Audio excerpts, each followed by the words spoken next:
At nagbabalik na naman po ang inyong mga podcaster. Ako si Pods Bomb. Ako naman si Pods Chanley.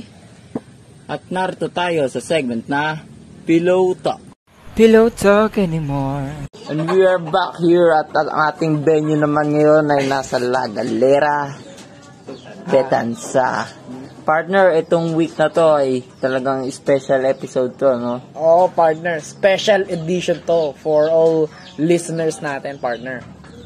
Para sa ating mga podcaster, pag-uusapan natin ngayon yung The Embodied Spirit, Ancient and Contemporary Perspectives. Ito yung mga perspective ng iba't ibang mga tao sa iba't ibang era sa history. Tama, partner. Ikaw naman, partner, ano yung natutunan mo dito? Partner, ngayong week, no, talagang tumatak sa akin yung perspective ni Plato.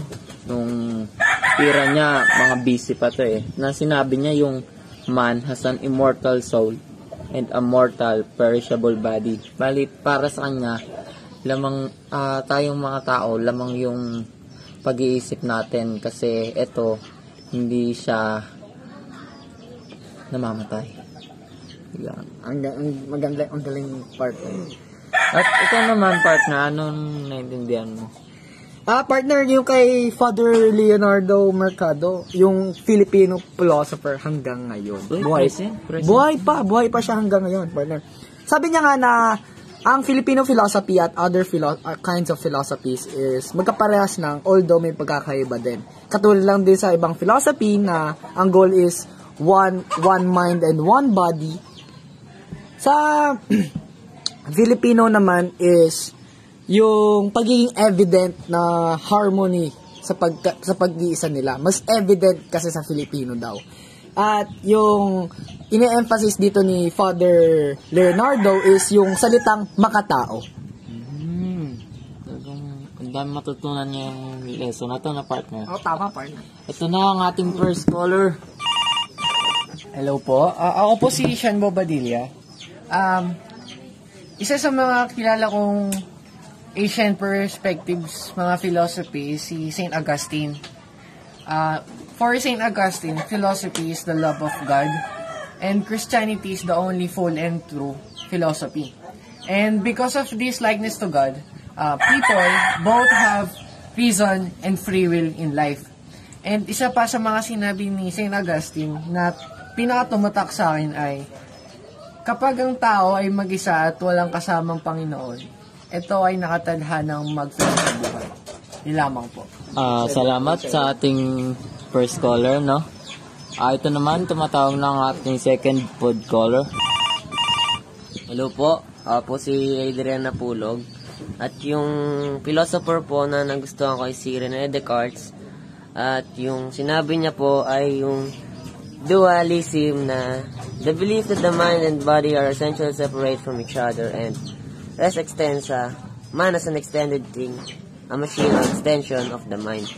At ang pagkakaintindi ko lang po sa sinabi po ni René Descartes na yung tao daw po is magkaiwalay at yung mind ang supremacy sa buong katauhan. Yun lang po.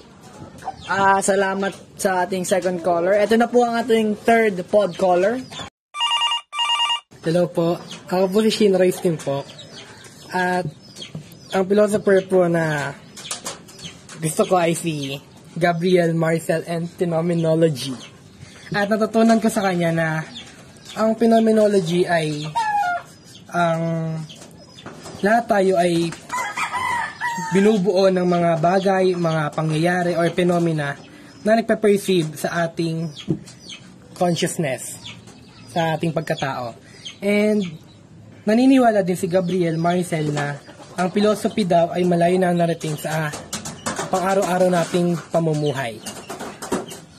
So, yun lang mang po. Maraming salamat, no? At talagang ramdam natin na tinatabi na tayo ng mga manok. At para ngayon sa last pod caller, ayan na siya.